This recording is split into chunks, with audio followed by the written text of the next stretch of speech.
Assalamu alaikum ji. I hope you are doing good. This is Advocate Usman Abid and you are watching the law session.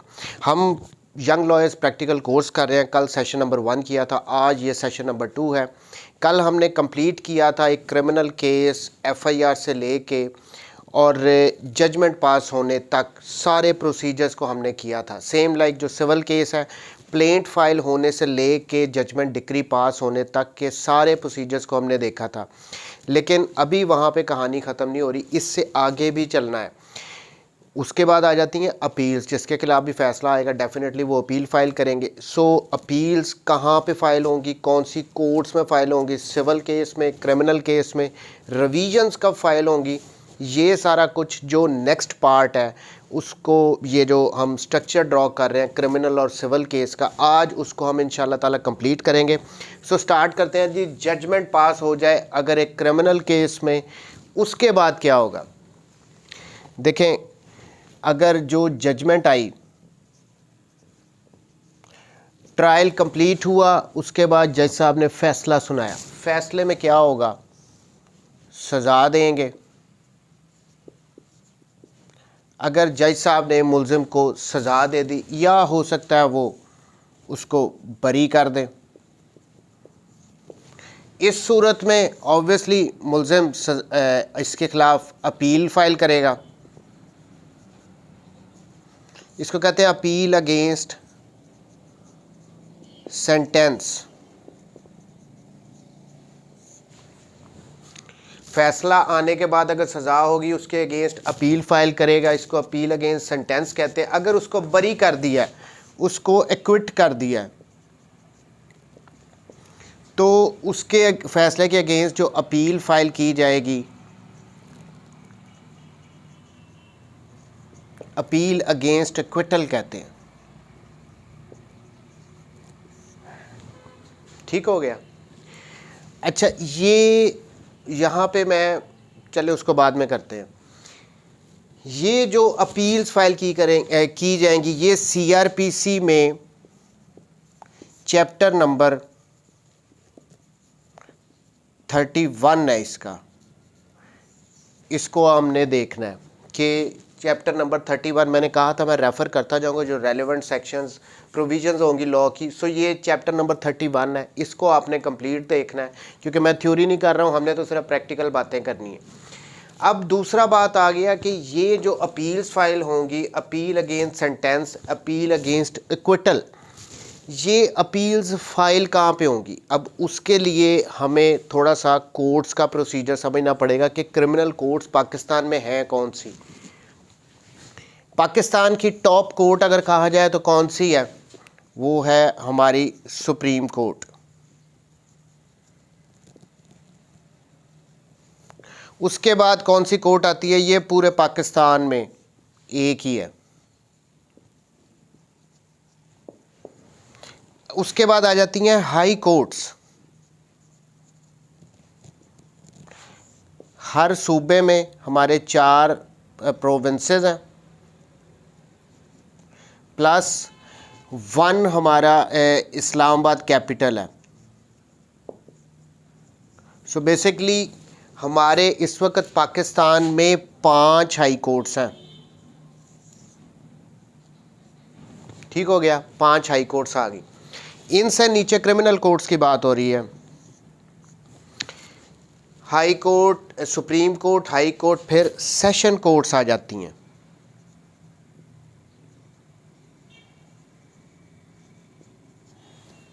ठीक है. अब इसमें session courts में होते कौन है, ऑब्वियसली एक सेशन जज होगा,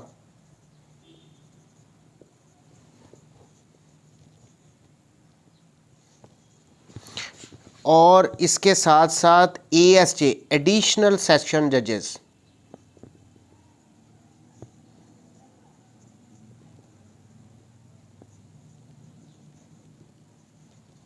ठीक हो गया, सेशन कोर्ट्स आ गई. अब ये ज़िले में एक, डिस्ट्रिक्ट में एक होती है. डिस्ट्रिक्ट में एक सेशन जज बैठता है और उसके साथ पे ये सारे एडिशनल सेशन जजेस होते हैं. देखें, इनमें सेशन जज में और एडिशनल सेशन जज में पावर्स के लिहाज से कोई फ़र्क नहीं है. Maximum penalty death session court भी दे सकता है, ESJ भी दे सकता है, लेकिन सिर्फ सेशन जज के पास एडमिनिस्ट्रेटिव पावर्स होती हैं ज़िले में, जो कि एडिशनल सेशन जजेस के पास नहीं होती। अदरवाइज़ जुडिशली देखा जाए तो इनके पास सेम पावर है। हर केस ये ESJ सुन सकते हैं, जो कि सेशन जज सुन सकता है। हर किस्म की सज़ा ये ESJ दे सकते हैं, जो कि सेशन जज दे सकता है। उसके बाद क्रिमिनल कोर्ट्स में आ जाएं नीचे, फिर कौन सी हमारी कोर्ट्स होती हैं? मैजिस्ट्रेट की। अच्छा, मैजिस्ट्रेट में भी आगे इनकी फर्दर क्लासिफिकेशन है। सबसे टॉप वाला जो होता है मैजिस्ट्रेट क्लास 1 का होता है, उसके बाद क्लास 2 का होता है, उसके बाद क्लास 3 का मैजिस्ट्रेट होता है। ऐसे ही है, थ्योरी में हम यही पढ़ रहे हैं, लेकिन पंजाब की हद तक ये दो ख़त्म हो चुके हैं, सिर्फ मैजिस्ट्रेट क्लास 1 ही रह गया है। अच्छा, ये मैजिस्ट्रेट क्लास 1, इसके साथ साथ इसी को कुछ मैजिस्ट्रेट क्लास 1 हैं जिनको पावर किसकी दे दी जाती है? मैजिस्ट्रेट दफ़ा 30 कहते हैं ना, आप सुनेंगे दफ़ा 30 का मैजिस्ट्रेट, सेक्शन 30 मैजिस्ट्रेट, वो क्लास 1 मैजिस्ट्रेट को ही पावर दे दी जाती है। अब उसमें क्या होता है, पहले ये यहाँ पे जब अगर सिंपल क्लास 1 का मैजिस्ट्रेट होगा तो वो मैक्सिमम 4 साल तक 3 साल तक की सज़ा दे सकता है। अगर वो सेक्शन 30 की पावर्स भी उसको दी गई हैं तो वो 7 साल तक की सज़ा दे सकता है। ये डिफरेंस ठीक हो गया। अच्छा, अब जो हमने कल पढ़ा था यहाँ पे, तो क्रिमिनल जो हमने कल भी डिस्कस की थी कि ट्रायल कहाँ पे होंगे। 2 किस्म के ट्रायल होंगे, एक या तो मैजिस्ट्रेट करेगा क्रिमिनल केस का ट्रायल, या फिर सेशन जज करेगा। ऑब्वियसली जो बड़े ऑफेंसेस हैं उनमें सेशन कोर्ट ट्रायल करती है। फॉर इंस्टेंस रेप हो गया, मर्डर हो गया, जितने भी बड़े ऑफेंसेस हैं जिनकी सज़ाएं ज़्यादा हैं, वो वो सेशन कोर्ट उनको सुनती है। ESJ या सेशन जज के पास वो लगते हैं, वो ट्रायल करते हैं। लेकिन उनसे अगर छोटे ऑफेंसेस हैं तो वो सारे मैजिस्ट्रेट के पास लगते हैं, मैजिस्ट्रेट ट्रायल करता है। ये हमें पता कहाँ से लगेगा? कल भी हमने इसको डिस्कस किया था, स्केड्यूल 2 में, शेड्यूल 2 जो दिया गया है CRPC के अंडर, वहाँ से हमें पता लगता है। एनी हाउ, अच्छा जी, बड़ी कॉमन सी एक बात दिमाग में आ जाती है, ट्रायल किसने किया? अगर तो ट्रायल किया है मैजिस्ट्रेट ने, ट्रायल कोर्ट है ना ये हमारी, तो इसकी अपील कहाँ, कौन सुन सकता है? इसकी अपर कोर्ट, सेशन कोर्ट सुनेगी, ESJ या सेशन जज। यहाँ पे फाइल की जाएगी मैजिस्ट्रेट के फैसले के अगेंस्ट। ये मैं बात कर रहा हूँ अपील अगेंस्ट सेंटेंस की, कि अगर तो मैजिस्ट्रेट ने सज़ा दे दी है तो सेशन कोर्ट में उसकी अपील फाइल होगी। ठीक हो गया। अच्छा, अगर ट्रायल ही सेशन कोर्ट ने किया है, तो जैसे डेथ का केस था, उसकी अपील अगेंस्ट और उन्होंने सज़ा दे दी है, तो सेशन कोर्ट के फैसले के अगेंस्ट ऑब्वियसली अपील कहाँ पे होगी? हाई कोर्ट में होगी। यहाँ पे एपेलेट फॉरम, सेशन से ऊपर वाली कोर्ट हाई कोर्ट है, वहाँ पे होगी। अच्छा, शायद आप लोगों में से कईयों को ना पता हो कि हाई कोर्ट भी क्रिमिनल केस का ट्रायल कर सकती है। ये पावर हाई कोर्ट के पास है, होता नहीं है, वो तो बेचारे अपना एपेलेट काम और अपना रिटेन ही नहीं उनकी ख़त्म होती, लेकिन कानून में मौजूद है। आप CRPC खोलेंगे, वहाँ पे जो कोर्ट्स का चैप्टर आई थिंक 2 है, उसमें देखें तो हाई कोर्ट क्लियरली लिखा है कि ट्रायल कर सकती है। अगर करती है for instance trial high court, तो इसकी अपील और सज़ा दे देती है, तो उसकी खिलाफ है, हमने कहाँ पे जाना है? अपील फाइल करनी है सुप्रीम कोर्ट में। कोई इसमें मुश्किल बात थी? सज़ा मैजिस्ट्रेट ने दे दी है, सेशन कोर्ट में करेंगे। अच्छा, सेशन कोर्ट ने ट्रायल किया है, हाई कोर्ट में करेंगे। हाई कोर्ट ने अगर सज़ा दी है तो सुप्रीम कोर्ट में उसकी अपील फाइल करेगा मुलजिम। सिंपल सी इसमें बात है, कोई परेशानी वाली नहीं। अच्छा, दूसरी एक और अब बात कर लेते हैं अपील अगेंस्ट क्विटल की। अगर तो ट्रायल कोर्ट ने मुलजिम को बरी कर दिया हो, मैजिस्ट्रेट के पास यहाँ पर ट्रायल चल रहा था, इसने ट्रायल किया और मुलजिम को बरी कर दिया, इसकी अपील कहाँ पे होनी चाहिए, सेशन कोर्ट में? नहीं। देखें, जो बरीयत के ख़िलाफ़ अपील होगी ना, अपील अगेंस्ट एक्विटल होगी, ये ऑलवेज़ हाई कोर्ट में फ़ाइल होगी। ये ऑलवेज़ हाई, चाहे मैजिस्ट्रेट ने ट्रायल करके बरी किया, चाहे सेशन कोर्ट ने ट्रायल करके बरी किया, ये अपील कहाँ पे जाएगी? ये हाई कोर्ट में ही जाएगी। ये दोनों का डिफरेंस आ गया, अपील ये सेंटेंस के अगेंस्ट और एक्विटल के अगेंस्ट। अब आते हैं थोड़ा सा सिविल साइड पे। साथ साथ सिविल केस का जब हमने ट्रायल किया था, कल हमने पूरा प्रोसीजर उसको देखा है, तो जजमेंट एंड डिक्री पास हुई।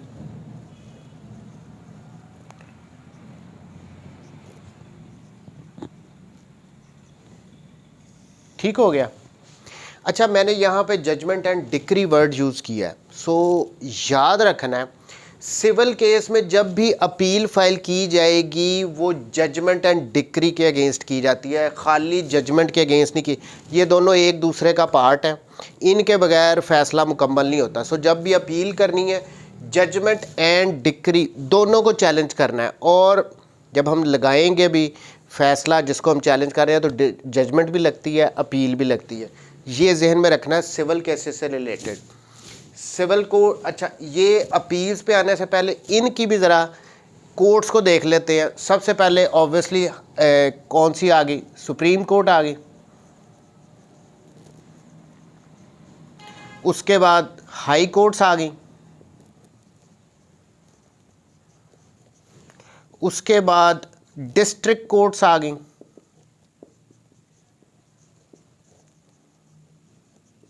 ठीक है। उसके बाद सिविल जजेस आ गया।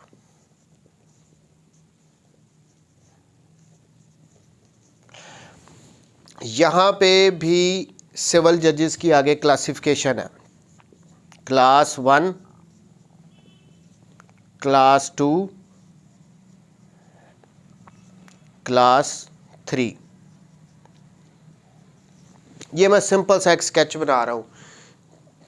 ठीक हो गया। सिविल जजेस की 3 क्लासें हैं। अच्छा, यहाँ पे ये जो डिस्ट्रिक्ट कोर्ट्स है, मोस्टली ये जो सेशन जजेस होते हैं उन्हीं को पावर्स दी जाती है, डिस्ट्रिक्ट जज और एडिशनल डिस्ट्रिक्ट जज।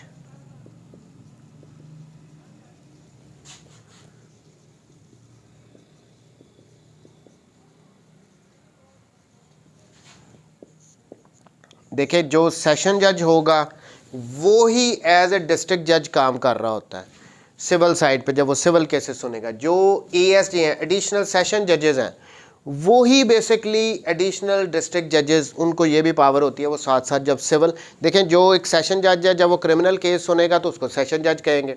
जब वही अगर सिविल केसेस सुन रहा है तो वो डिस्ट्रिक्ट जज कहलाएगा। सेम लाइक अगर एक एडिशनल सेशन जज जो कि एक मर्डर का केस सुनता है, पूरा ट्रायल करता है, वो अगर क्रिमिनल केस सुन रहा है तो उसको एएसजी कहते हैं, एडिशनल सेशन जज। लेकिन अगर वो सिविल कोई रिवीजन वगैरह सुन रहा है तो हम उसको एडिशनल डिस्ट्रिक्ट जज करते हैं सिविल केसेस से रिलेटेड। सो यहाँ पे अगर देखा जाए तो केस फाइल कहाँ पे होएगा? इनमें से किसी कोर्ट में होगा। ठीक हो गया। अब ये जो दावा होता है उसकी मालियत के हिसाब से सेट किया जाता है कि कौन से जज ने सुनना है, क्लास 3, क्लास 2, क्लास 1। मैं उसकी इतनी डिटेल में नहीं जाता हूँ। इनमें से किसी एक जज ने ट्रायल करना है किसी सिविल केस का, ठीक है, इसका जो भी फैसला आएगा, जो भी ये जजमेंट फाइल करेंगे या डिक्री फाइल करेंगे, डिक्री पास करेंगे, ठीक है, उसको हम चैलेंज, कोई एक पार्टी तो उससे नाराज़ होगी ना, वो उसको चैलेंज करेगी कहाँ पे? डिस्ट्रिक्ट कोर्ट में, अपर फोरम में। कोई परेशानी वाली बात नहीं है। यहाँ पे मैजिस्ट्रेट के फैसले को सेशन कोर्ट में ही उसके ख़िलाफ़ अपील की जा रही थी। यहाँ पे जो सिविल जज का फैसला, उसके फैसले को हम डिस्ट्रिक्ट कोर्ट में, उसका जो अपर एपलेट फोरम है, नेक्स्ट फोरम है, उसमें चैलेंज कर रहे हैं। हो गया। अच्छा, ये याद रखना है कि डिस्ट्रिक्ट कोर्ट ट्रायल नहीं करती, लेकिन कुछ सिचुएशंस हैं जिनमें डायरेक्ट जो ट्रायल है वो सेशन को डिस्ट्रिक्ट कोर्ट करती है। फॉर इंस्टेंस ऑर्डर 37 का जो दावा है, चेक बाउंस हो गया और उससे रिलेटेड फिर रिकवरी के लिए जो दावा दायर किया जाता है वो डायरेक्ट डिस्ट्रिक्ट कोर्ट में होता है, वो हम सिविल कोर्ट में फ़ाइल नहीं करते। उसकी प्रोसीडिंग्स थोड़ी समरी प्रोसीडिंग्स होती हैं, लेकिन सारे केसेस मोस्टली सिविल कोर्ट नहीं सुनने, इनके फैसले के अगेंस्ट डिस्ट्रिक्ट कोर्ट में अपील लाई करती है। लेकिन जैसे मैंने एग्जांपल दे दी ऑर्डर्स 37, इसका जो ट्रायल होगा वो डिस्ट्रिक्ट कोर्ट करेगी। और अगर डिस्ट्रिक्ट कोर्ट ने यहाँ पे ट्रायल इसका किया है, डिस्ट्रिक्ट जज ने, एडिशनल डिस्ट्रिक्ट जज ने, अगर इन्होंने ट्रायल किया तो इसके फैसले के ख़िलाफ़ ऑब्वियसली अपील कहाँ पे फाइल की जाएगी? हाई कोर्ट में फाइल की जाएगी। ठीक हो गया। अब यहाँ पे थोड़ा सा डिफरेंस आता है। देखें, जो सिविल केसेस हैं इनमें अगर आपने तो सीपीसी को पढ़ा है तो 2 अपील्स प्रोवाइडेड है। सिविल केसेस में 2 अपील्स प्रोवाइडेड है। फर्स्ट अपील,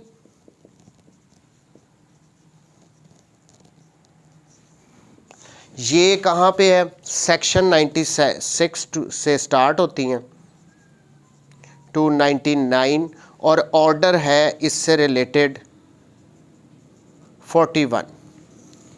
फर्स्ट अपील, पहली अपील, ये अभी तक हमने पहली अपील का ही देखा है कि सिविल कोर्ट ने फैसला दिया, पहली appeal, first appeal district court में लाई करेगी। ठीक है। इसके साथ अब ये आप लोगों ने खुद पढ़ना है, मेरी वैसे इनसे रिलेटेड वीडियोस ऑलरेडी अपलोडेड है। फर्स्ट अपील, ये सारे सेक्शन और ऑर्डर्स मैंने अपलोडेड किए हुए। एक सीपीसी में सेकंड अपील भी प्रोवाइडेड है। सेकंड अपील, ये इसके सेक्शन हैं 100 to 103 आई थिंक, यस। और इसमें जो ऑर्डर है वो 42 आई थिंक। सारा प्रोसीजर्स वो बताया वो सेम ही होता है। सो सेकंड अपील भी प्रोवाइडेड है। सेकंड अपील वैसे बता दूं कि ये सिर्फ क्वेश्चन ऑफ लॉ पे हो सकती है, यहाँ पे ये रिस्ट्रिक्शन नहीं है फर्स्ट अपील में, लेकिन सेकंड अपील में है। एनी हाउ, ये हमने अब इस सेकंड अपील को एडजस्ट करते हैं। यहाँ पे सिविल कोर्ट में दावा दायर किया, उसकी फर्स्ट अपील डिस्ट्रिक्ट कोर्ट में फ़ाइल कर दी। अब लेकिन उस पर हमने सेकंड अपील अगर फ़ाइल करनी है, कोई क्वेश्चन ऑफ लॉ है डिस्प्यूटेड जो डिसाइड नहीं हुआ, आप सेकंड अपील फ़ाइल करना चाहते हो तो कहाँ पे फ़ाइल होगी? ऑब्वियसली यहाँ से हाई कोर्ट में आप चले जाओगे। ये ऊपर वाली कोर्ट्स में आपने अपील में जाना होता है। ऐसे नहीं हो सकता कि क्लास 3 के मैजिस्ट्रेट ने अगर एक ट्रायल किया है तो क्लास 2 वाला मैजिस्ट्रेट, क्योंकि इससे थोड़ी ज़्यादा पावर्स होती है, तो हम अपील इसके पास फाइल कर दें। नहीं, सिविल जज के फैसले के अगेंस्ट आपने डिस्ट्रिक्ट कोर्ट में आना है, डिस्ट्रिक्ट कोर्ट के फैसले के अगेंस्ट आपने हाई कोर्ट में आना है, और हाई कोर्ट के फैसले के बाद अल्टीमेटली आप सुप्रीम कोर्ट में जाते हो। सो सेकंड अपील भी प्रोवाइडेड है सिविल केसेस में। आई थिंक ये अब हायरार्की थोड़ी सी कोर्ट्स वाली समझ में आ गई होगी। लेकिन गौर करने की बात ये है कि यहाँ पे क्रिमिनल केसेस में सेकंड अपील अगेंस्ट सेंटेंस नहीं प्रोवाइडेड। तो वहाँ पे हम क्या करेंगे? यहाँ पे तो हम देखें, अगर एक ट्रायल किया है, फॉर इंस्टेंस मैजिस्ट्रेट ने सज़ा दे दी, सेशन कोर्ट में हमने अपील भी फाइल कर दी, सेशन कोर्ट ने फ़ैसला बरकरार रखा, उसके बाद ऑब्वियसली हम उससे ऊपर वाली कोर्ट जो कि हाई कोर्ट है वहाँ पे जाना चाहते हैं, लेकिन सेकंड अपील नहीं प्रोवाइडेड सीआरपीसी में, तो हम यहाँ पे क्या करेंगे? फिर अब बात आती है रिवीजन की। ये चैप्टर नंबर इसका बताया गया है 32।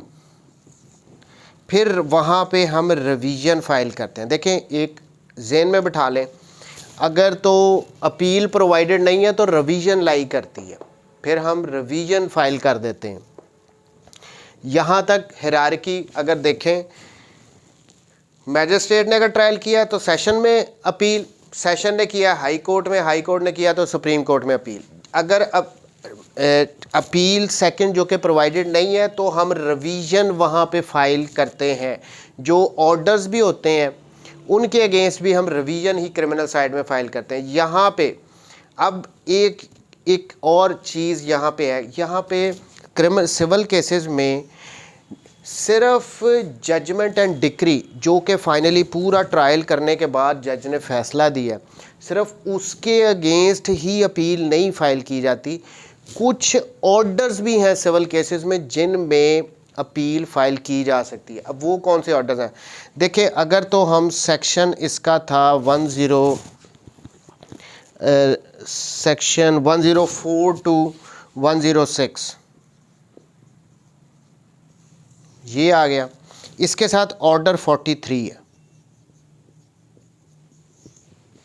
अच्छा, इनमें हमें एक लिस्ट बताई गई है इन सेक्शंस में और इस ऑर्डर नंबर 43 में।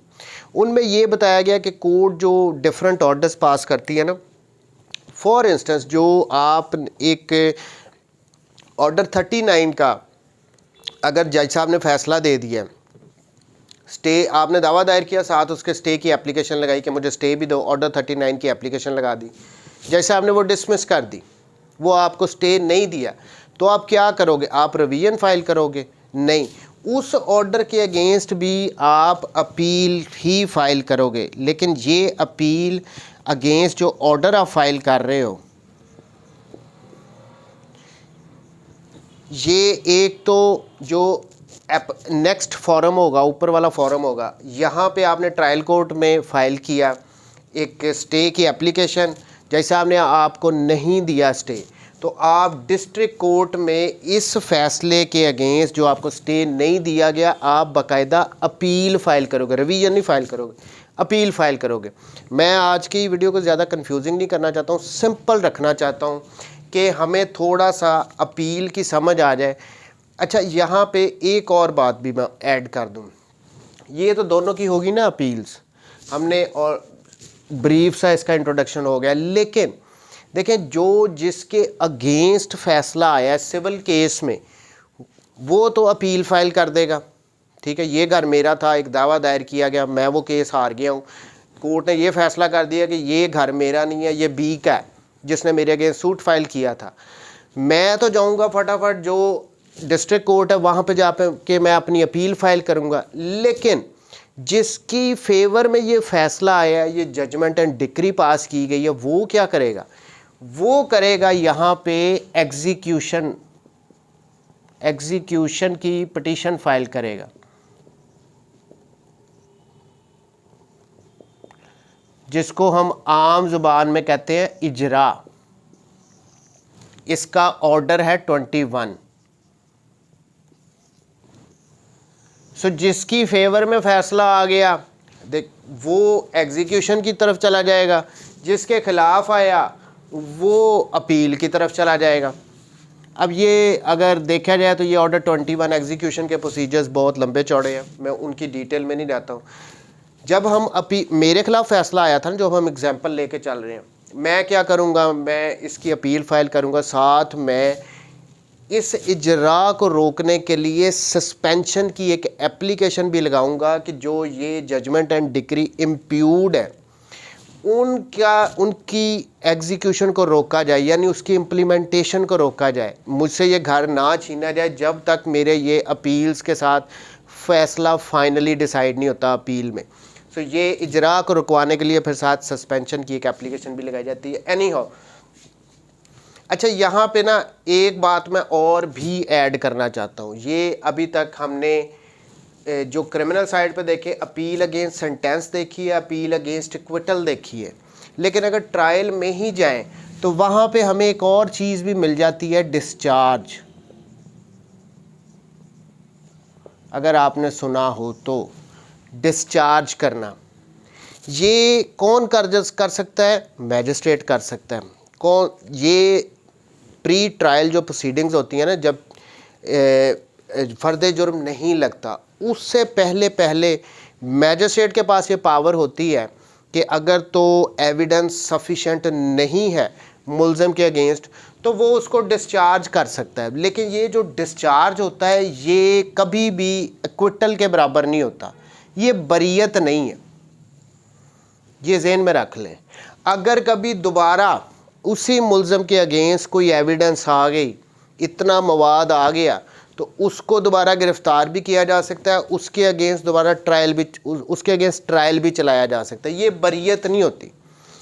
एक्विट जो होना है वो बरियत होती है। जब भी कभी बरी हो गया, direct appeal against acquittal file की जाएगी हाई कोर्ट में। ये जब डिस्चार्ज करना है ना मैजिस्ट्रेट ने, अच्छा एक तो डिस्चार्ज का ज़हन में रख ले, वो हमेशा मैजिस्ट्रेट ने करना है, लेकिन पुलिस वालों के भी पास एक पावर है 169 CRPC में, वो ये है कि वो रिलीज़ कर सकते हैं। सेक्शन 169 को अगर देखें CRPC, तो वो वहाँ पे वर्ड है रिलीज़, ये रिलीज़ कर सकते हैं पुलिस वाले, लेकिन करते कभी भी नहीं।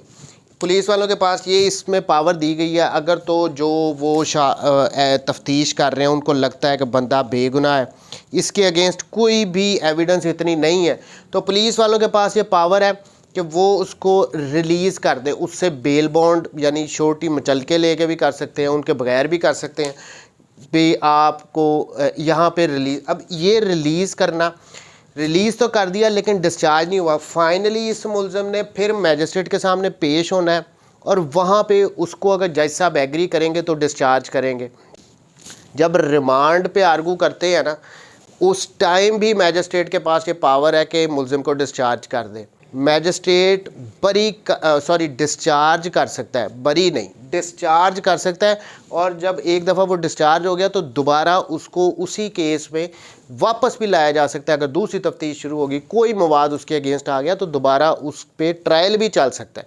कोई ऐसा मसला नहीं कि जी डिस्चार्ज हो गया है तो डबल इसकी प्रोसिक्यूशन नहीं हो सकती, सब कुछ हो सकता है।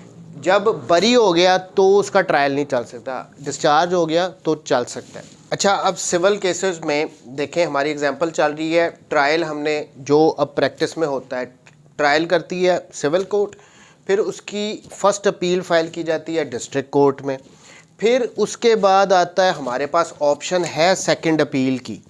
लेकिन मैंने आपको ये भी कहा था कि ये ओनली क्वेश्चन ऑफ लॉ पे आप फाइल कर सकते हो, अदरवाइज़ आप इसको फाइल ही नहीं कर सकते हो, ठीक है। सो मोस्टली हमारे पास क्वेश्चन ऑफ लॉ नहीं होता, बड़ा रेयर होता है कोई केस ऐसा आ जाए जिसमें कोई क्वेश्चन ऑफ लॉ आ जाए जिसमें सेकंड अपील फ़ाइल की जा सकती हो। अदरवाइज़ यहाँ पे जब हम हाई कोर्ट में जाते हैं ना सिविल केस में, तो हमेशा हम रिवीजन फाइल करते हैं अंडर सेक्शन 115 CPC। ये एक प्रैक्टिस की बात है, जहन में रख लें। मोस्टली आप जितने भी केसेस देखेंगे इसी तरह होगा। जब हाई कोर्ट में हम जाते हैं, हम सेकंड अपील अगर तो क्वेश्चन ऑफ लॉ होगा तो फाइल कर लेंगे, जो कि बड़ा रेयर है, नहीं होता। ये यहाँ पे हम निगरानी रिवीजन ही फाइल करते हैं। सो ये एक और प्रैक्टिकल की बात थी। यहाँ पे एक बात मैं और ऐड कर दूँ, देखिए सिविल जो ट्रायल कोर्ट ने फैसला दिया, किसी भी एक सिविल जज ने केस सुना, उसने फैसला दिया, उसकी अपील आ गई डिस्ट्रिक्ट कोर्ट में, लेकिन यहाँ पे भी डिस्ट्रिक्ट कोर्ट की कुछ मालियत के हिसाब से लिमिटेशन है। मसलन अगर मैं पंजाब की बात करूँ तो जो 5 करोड़ तक के फ़ैसले हैं ना, दावे हैं, उनकी अपील डिस्ट्रिक्ट कोर्ट सुन सकता है। लेकिन अगर एक दावा जो है उसकी मालियत 5 करोड़ से ज़्यादा है तो उसकी अपील डायरेक्ट हाई कोर्ट में जाएगी, यहाँ पे डिस्ट्रिक्ट कोर्ट में नहीं आएगी। अच्छा, ये यहाँ पे आज मैं इस जो क्रिमिनल और सिविल केस, इनका स्ट्रक्चर को मैंने ऑलमोस्ट कंप्लीट कर दिया। कल हमने किया था FIR और प्लेंट से लेके जजमेंट्स तक। आज हम जजमेंट से आगे चले हैं कि अपील्स कौन कौन सी कोर्ट्स में फ़ाइल होंगी और हमारी कोर्ट्स हैं कौन कौन सी। कल से इंशाल्लाह बाकायदा जो क्रिमिनल साइड है अब उसकी तरफ पहले जाएंगे, FIR वहाँ से शुरू करेंगे और आगे चलेंगे। Thank you very much ji, take care, अल्लाह हाफिज़।